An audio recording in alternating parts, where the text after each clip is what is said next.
Imagine waking up tomorrow and checking your phone. The news headline reads, "Market crashes 40% overnight. Banking system on edge." Your stomach drops. You open your investment app and watch your life savings bleed red. This isn't some distant possibility anymore. We're closer to another major financial crisis than most people realize. And the scary part?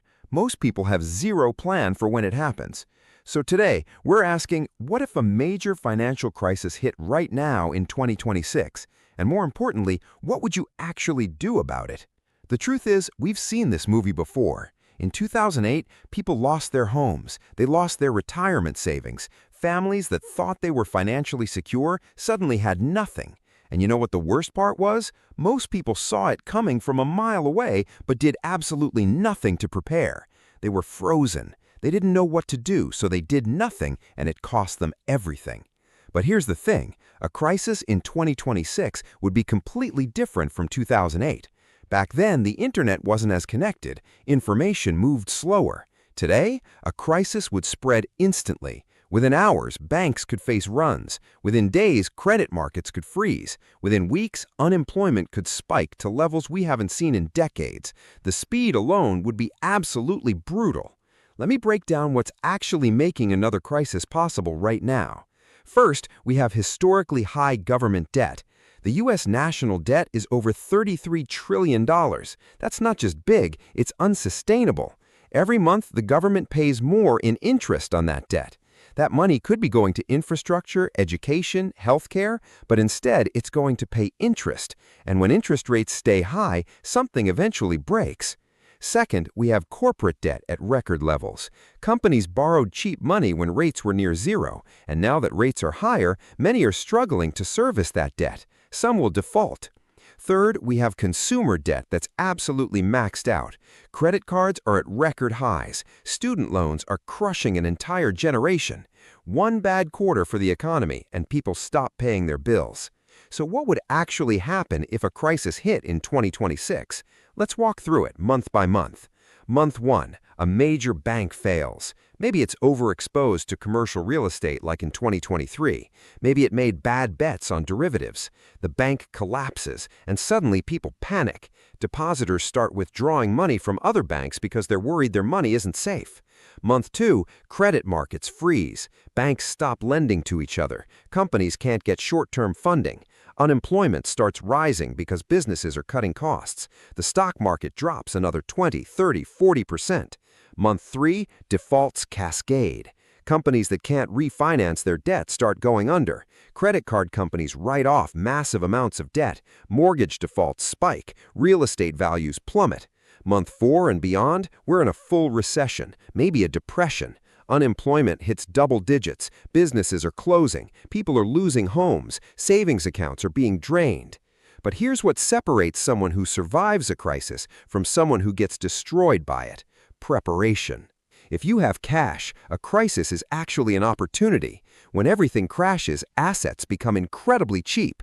Companies trading at 5 times earnings become 1 times earnings. Real estate drops 30, 40, 50%. Someone with cash and a stable income can literally buy assets at garage sale prices. This is how generational wealth is built. The wealthy know this. That's why they always have dry powder ready. If you have stable income, a crisis is survivable. A job that's genuinely valuable, something companies won't cut no matter what, is your shield.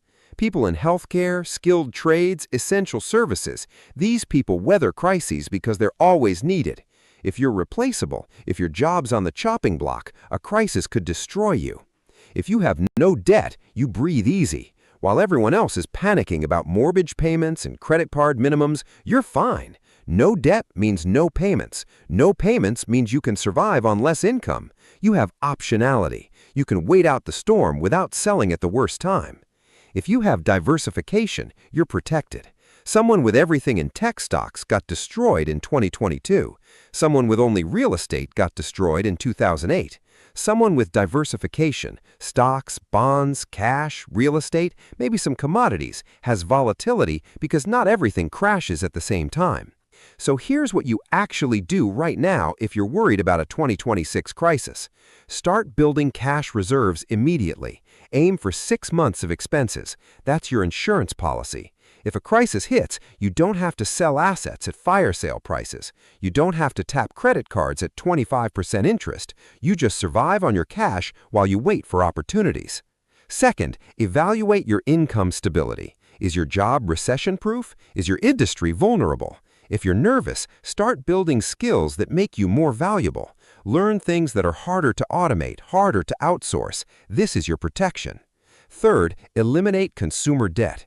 Credit cards, personal loans, car payments, these kill you in a crisis because they're obligations with no flexibility.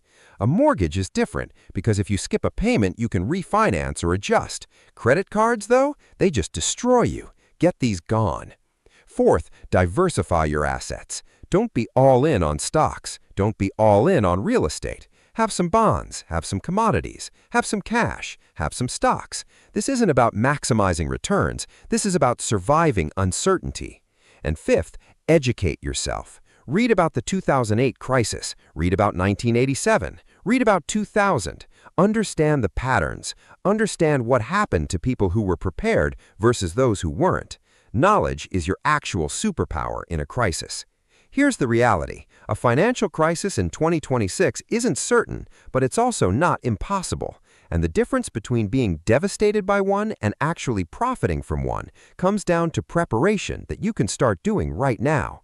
The people who survive crises aren't lucky, they're prepared. They saw it coming and they got ready. So the question isn't whether a crisis will happen. The question is, when it does, will you be ready? If this video opened your eyes about what could happen and what you need to do about it, hit that like button right now. Subscribe so you don't miss the next video where we break down exactly how to build your crisis survival plan step by step. And drop a comment telling me, are you prepared? What's the one thing you're worried about if a crisis hits? I read every comment and I want to know what's keeping you up at night. Thanks for watching, and I'll see you in the next one.